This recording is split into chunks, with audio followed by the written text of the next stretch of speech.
I sat in the back row, watching the man who stole my work self-immolate his career on stage in front of the entire executive board and investors. The presentation he was delivering was the result of 7 months I spent awake at night writing each line of code. And in 5 minutes, it would automatically collapse. My name is Ellie Carson, 33, a senior software engineer at Courtesan Analytics, the leading company in automated financial AI systems. Today wasn't supposed to be significant. It was just another quarterly review where department heads showcased their progress to the C-suite and our primary investors. But for me, it was the culmination of a silent war that had been brewing for months. Logan Drew stood confidently at the podium, his tailored navy suit and perfectly styled hair projecting the image of a tech visionary. The large screen behind him displayed the sleek interface of NeuroQuant, our new financial prediction algorithm. My algorithm, the one I had conceived, designed, and built virtually single-handedly while he took the credit. As you can see, Logan gestured with the laser pointer, his voice carrying the practiced cadence of someone who had rehearsed in front of a mirror. NeuroQuant represents a fundamental shift in how we approach market volatility prediction. I designed it to adapt in real time to even the most extreme market conditions. I felt my jaw tighten. I designed it. Not we, not the team, certainly not him. The audacity was breathtaking, but not surprising anymore. I glanced around the room, noting the impressed expressions on the faces of our CEO, Marissa Chen, and the representatives from Vertex Capital who had flown in specifically to see this demonstration. None of them knew that the man speaking hadn't written a single line of code in his life. Logan was a product manager, skilled at presentations and politics, but utterly clueless about the complex neural architecture that made NeuroQuant function. He couldn't explain how the system's deep learning models identified patterns in financial data if his life depended on it. And in approximately 5 minutes, when he attempted to run the extreme market stress test demonstration, his life at Courtesan would effectively be over. I checked my watch and settled back in my chair. The code was already counting down. 7 months earlier, I was working late at the office, staring at a troubling dataset from our flagship algorithm's performance during a minor market correction. Our existing system, Finance AI, had missed several critical indicators and cost our clients millions. I remember the fluorescent lights humming overhead as I sipped cold coffee, trying to determine where the failure points were. That's when the idea first struck me. What if, instead of programming explicit responses to market conditions, we built a system that could dynamically rewrite portions of its own analysis models based on real-time feedback? An AI that could essentially evolve its prediction capabilities during market events rather than after them. I started coding that night, not even bothering to go home. By morning, I had a rough prototype that showed promise. I excitedly shared my findings with my immediate supervisor, Dr.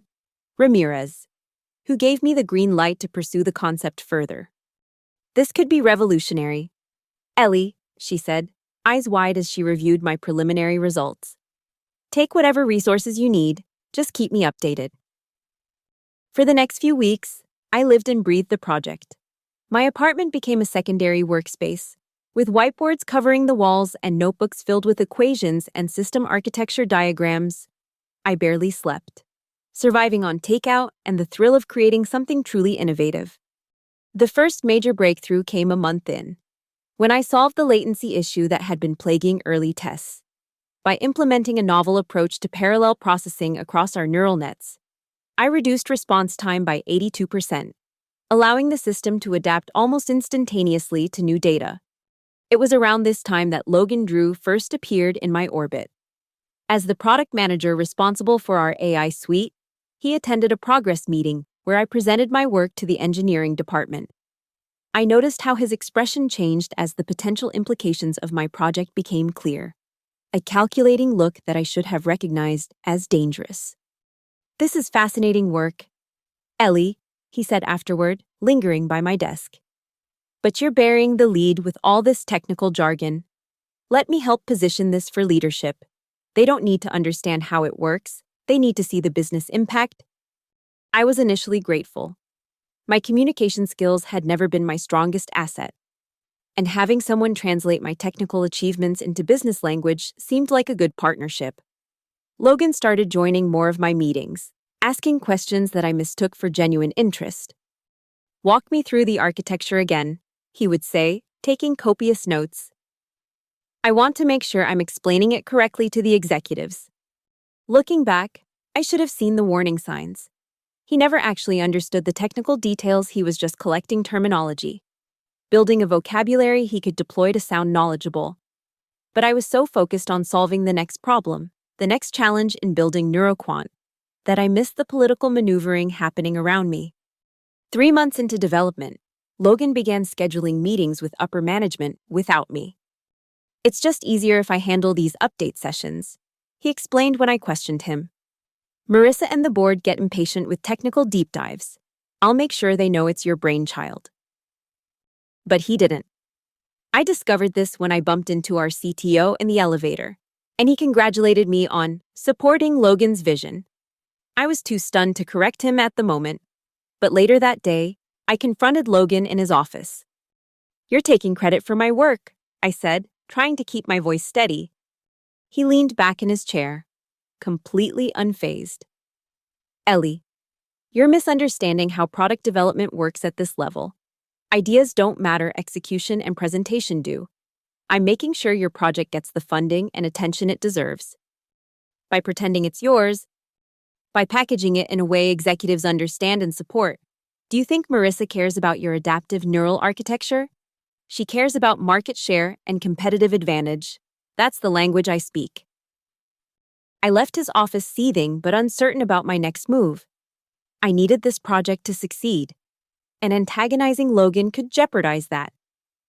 So I swallowed my pride and kept working, telling myself that once NeuroQuant was complete, the truth would be self-evident. But Logan was methodical.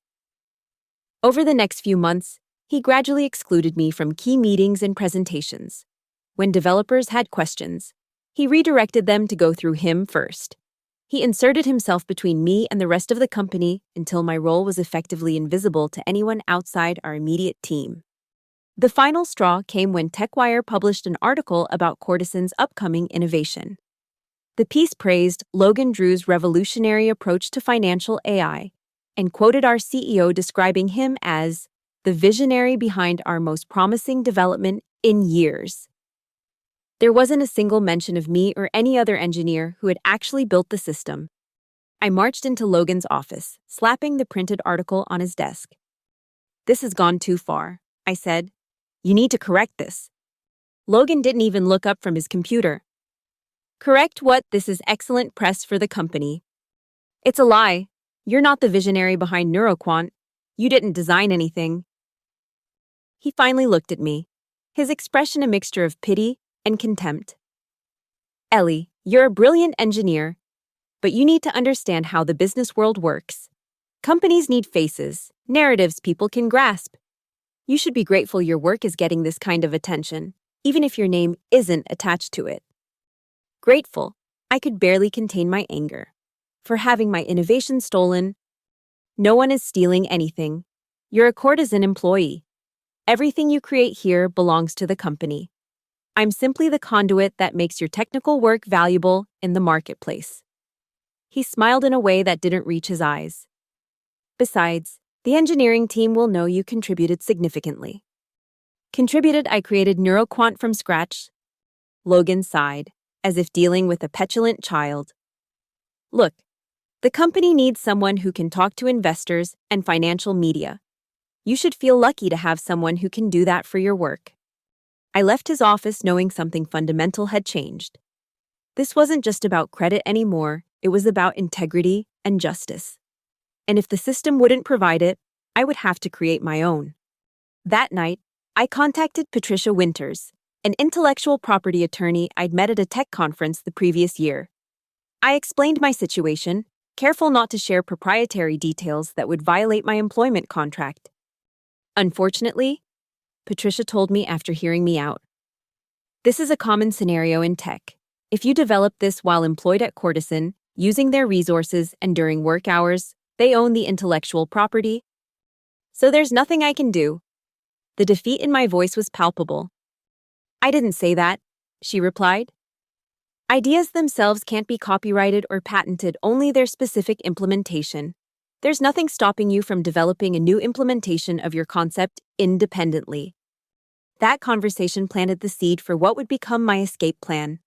I started documenting everything, every meeting, every email, every contribution I made to NeuroQuant. I wasn't sure how I would use this information yet, but I knew it would be valuable. Meanwhile, I continued working on NeuroQuant, but with a crucial difference.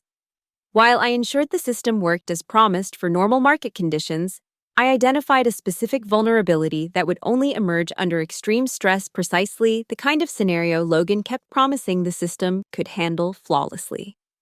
The issue was subtle: a potential recursive feedback loop in how the neural network responded to rapidly accelerating market declines. Under normal conditions or even moderate stress, the system would never encounter this problem. But if multiple market indicators plummeted simultaneously at a specific rate, say, a 40% drop within 10 minutes, the algorithm would begin to cascade into a failure state. I could have fixed this vulnerability. In fact, I had already designed the solution. But instead of implementing it in the courtesan version, I kept it to myself, documenting the issue in my personal notes but never mentioning it in any official documentation. It was my insurance policy, my trapdoor for Logan's inevitable hubris. During this time, I also began laying the groundwork for my next move, using evenings and weekends, carefully avoiding any use of courtesan resources. I started building a new framework I called NeuroCore. This wasn't just a copy of NeuroQuant, it was a significant evolution, addressing not only the hidden vulnerability, but expanding the concept into other domains beyond finance, including healthcare and energy grid management. I reached out to former colleagues who had left for other companies, testing the waters for potential partnerships. One name kept coming up in these conversations: Orion Capital Systems, courtesan's biggest competitor. They had been trying to develop similar technology, but were at least a year behind us. In my off hours, I incorporated a small startup called Helix Bridge, using savings from years of working in tech to fund initial development. I was careful to ensure everything I did was legal, developing new code from scratch, using only my own equipment and time, and avoiding any direct copying of courtesan's proprietary technology. Meanwhile, at courtesan, Logan was making grand promises about NeuroQuant's capabilities, unaware of the time bomb hidden in its architecture. He scheduled a major demonstration for the executive team and key investors, where he planned to showcase the system's resilience by simulating an extreme market crash scenario. I learned about the details of this demo from Nina Morales, a junior engineer on my team who had become increasingly frustrated with Logan's behavior. She remained loyal to me as the actual creator of the technology we were working with. He's planning to run the market meltdown scenario, Nina told me during a coffee break. 40% drop across all major indices in 10 minutes. He keeps saying it's the perfect way to show how NeuroQuant outperforms everything else on the market. I had to suppress a smile.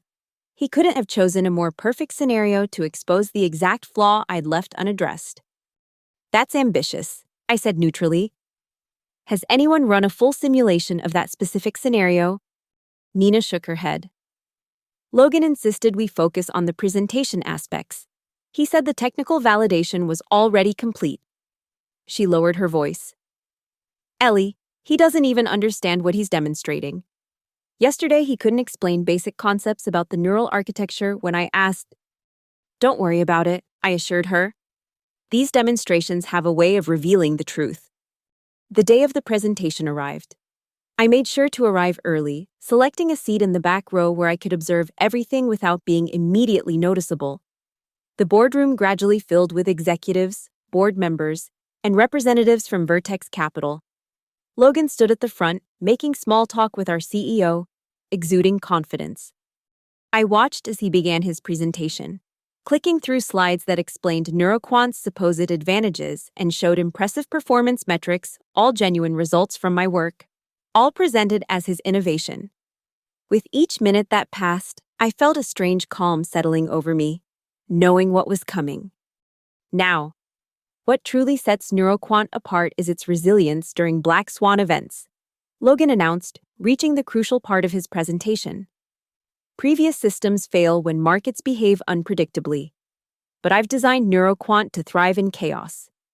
He pulled up the simulation interface on the main screen, the familiar dashboard I'd created displaying key market indicators and NeuroQuant's real-time analysis. I'll now demonstrate how the system performs during an extreme market crash scenario, the kind that happens once in a generation. Watch how NeuroQuant not only maintains stability, but identifies opportunities others would miss. Logan initiated the simulation with a flourish. At first, everything ran smoothly. The virtual markets began their decline, and NeuroQuant's initial responses were appropriate. I could see the investors leaning forward, impressed by the visualizations and the system's apparent composure as the simulated crisis intensified. Then, at precisely the point I knew it would happen, the first warning indicator flashed on screen. Logan faltered for a split second but continued his explanation, trying to talk over the alert as if it were part of the normal operation. A second warning appeared, then a third. The neural network began to loop, caught in the feedback trap I'd identified months ago but never fixed. The visualizations started to glitch, numbers flickering erratically as the system struggled to process the contradictory signals it was generating. This is just part of the stress testing protocol. Logan stammered, his confident demeanor cracking. He tried clicking through different displays, but more error messages kept appearing. Then came the crash I had anticipated. The entire system froze, the screen filling with cascading error messages before going completely dark. A hushed silence fell over the room. What just happened? Marissa Chen, our CEO, broke the silence, her voice cutting through the room. Logan was frantically trying to restart the system. Just a minor glitch in the demonstration environment, he said, his voice strained. The actual production system has additional safeguards. That didn't look minor to me, said Roland Vertex, the lead investor. It looked like complete system failure during exactly the scenario you claimed it was designed to handle. The room erupted in concerned murmurs. I remained still, watching the disaster unfold exactly as I had foreseen. Marissa turned to Logan, her expression severe. Get Ellie Carson in here immediately. She's been working on the technical side, hasn't she? Logan's eyes darted around the room, finally landing on me in the back row. The color drained from his face as he realized I had witnessed his humiliation from the beginning. Ellie, he called out, desperation evident in his voice. Can you come explain what might be happening here? All eyes turned to me. I stood slowly, feeling a strange mixture of vindication and calm. I'm afraid I can't help with this demonstration, I said clearly, making sure everyone in the room could hear me. I'm no longer involved with this particular version of the project.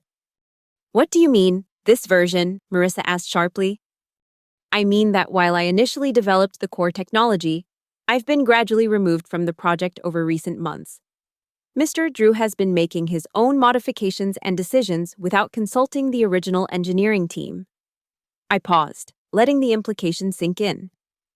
Any questions about today's functionality should be directed to him, as he's presented himself as the system's creator and visionary. The silence that followed was deafening. Logan stared at me, a mixture of rage and panic in his eyes. That's not I never claimed to be the sole creator, he sputtered. Ellie was certainly part of the team, but the overall vision and direction.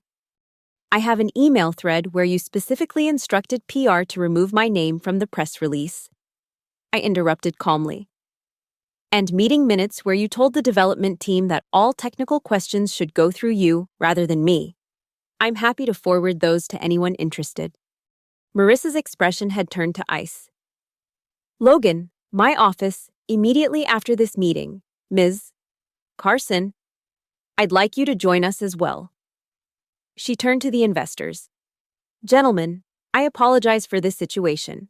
We'll need to reschedule this demonstration. As the meeting disbanded in uncomfortable murmurs, I slipped out quickly. I had no intention of attending Marissa's damage control session. Instead, I had another appointment across town, one that had been months in the planning. 45 minutes later, I walked into the gleaming headquarters of Orion Capital Systems, where I was expected for a private demonstration of Helix Bridge's new financial AI system, NeuroCore. As I set up my presentation in their boardroom, I couldn't help but smile at the timing. By now, Courtesan would be in full crisis mode, with Logan's career imploding and management scrambling to understand what had gone wrong. When the Orion executives entered, I was ready. For the next hour, I walked them through NeuroCore's capabilities, including its unique ability to handle extreme market volatility, the very scenario that had just caused NeuroQuant to crash spectacularly. The key innovation, I explained, pointing to the architecture diagram, is this adaptive feedback monitoring system that prevents recursive loops during high-velocity market changes. Without this component, any similar system would collapse under extreme stress testing. The CTO of Orion, Dr. Sarah Liang, nodded appreciatively. And you developed this independently, through your company, Helix Bridge, completely independently. I confirmed. While I previously worked on AI systems at Courtesan, this represents a new approach built from the ground up, with applications beyond just finance. By the end of my presentation, which included a flawless demonstration of the exact scenario that had just destroyed Logan's career, Orion was more than interested. They were eager to partner. We discussed terms for a strategic investment that would allow Helix Bridge to remain independent while gaining access to Orion's vast resources and client base. As I left the Orion building with a preliminary agreement in hand, my phone was flooded with messages and missed calls from Courtesan. I ignored them all, except for a text from Nina. Complete meltdown here. Logan suspended pending investigation. Marissa asking everyone where you are. What should I tell them? I texted back, tell them I've moved on to better opportunities. And if you're interested in joining me, send your resume to my personal email.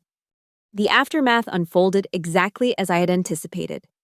Courtesan's stock took a hit following rumors of their failed demonstration, while announcements of Orion's partnership with a revolutionary AI startup sent their shares climbing. Financial news outlets that had once praised Logan's visionary leadership now reported on the spectacular failure of his overhyped technology. A week later, I received an email from Marissa Chen herself, with the subject line, "We need to talk." The message struck a conciliatory tone, acknowledging that mistakes had been made and suggesting that Courtesan would be interested in re-establishing our relationship on more equitable terms. There was even a vague apology buried in the corporate jargon. I didn't respond. Logan also reached out, his message a strange mixture of apology and self-justification. "I never meant to diminish your contributions," he wrote. "We could have been an incredible team if you'd been willing to play the game. I handled the business, you handled the tech. Instead, you chose to sabotage us both." He ended by asking if I would provide a reference for his job search, as he had been encouraged to pursue opportunities elsewhere. That email went straight to my trash folder. Meanwhile, Helix Bridge was thriving. With Orion's backing, we quickly expanded, hiring a team of brilliant engineers including Nina and several others who left Courtesan in the following weeks. Our first commercial product, based on the NeuroCore architecture, launched 6 months after the fateful demonstration and quickly gained market share. 1 year after Logan's spectacular failure, I found myself on a different stage, accepting the Turing Innovation Award for contributions to financial technology. As I looked out at the audience of industry leaders and peers, I couldn't help but reflect on the journey that had brought me there. True innovation doesn't come from taking shortcuts or claiming others' achievements, I said during my acceptance speech. It comes from the countless hours of problem solving, the failures that teach us, and the persistence to keep going when solutions seem impossible. In the reception afterward, a journalist asked me about the rumors that had circulated regarding my departure from Courtesan and the subsequent collapse of their competing product. "I believe success is the best response to adversity," I replied with a smile. "NeuroCore speaks for itself." Later that evening, at a private dinner with my team, Nina raised her glass in a toast. "To karma," she said, "and to the most elegant revenge I've ever witnessed." I shook my head. It wasn't about revenge, It was about truth. I simply created a scenario where the truth couldn't be avoided. Still, said our chief architect, Michael, you have to admit there was some satisfaction in watching it all unfold exactly as you predicted. I smiled, thinking back to that moment in the boardroom, watching Logan's carefully constructed facade crumble in real time. I won't deny there was a certain mathematical beauty to it. Actions have consequences. Logan's actions led to a predictable outcome, just like a well-designed algorithm. The following week, NeuroCore was featured as the cover story in Technology Vanguard magazine. The article praised its revolutionary approach to adaptive AI and highlighted its applications beyond finance, into healthcare diagnostics and energy grid optimization. At an international conference, it was hailed as the new standard for dynamic financial AI. During the Q&A session after my keynote presentation, a young engineer asked if I had any advice for others in the field who might face similar challenges in their careers. I thought carefully before answering. Let your work speak for itself, I said finally, but never let anyone else take away your voice. As I left the stage to applause, I couldn't help but think about how differently things might have turned out if Logan had simply acknowledged my contribution from the beginning. We might have actually made a good team, with his communication skills complementing my technical expertise. Instead, his greed and dishonesty had destroyed his career while inadvertently launching mine to new heights. Sometimes, the most powerful code of all is the truth. And unlike Logan's presentation, that's one system that never crashes.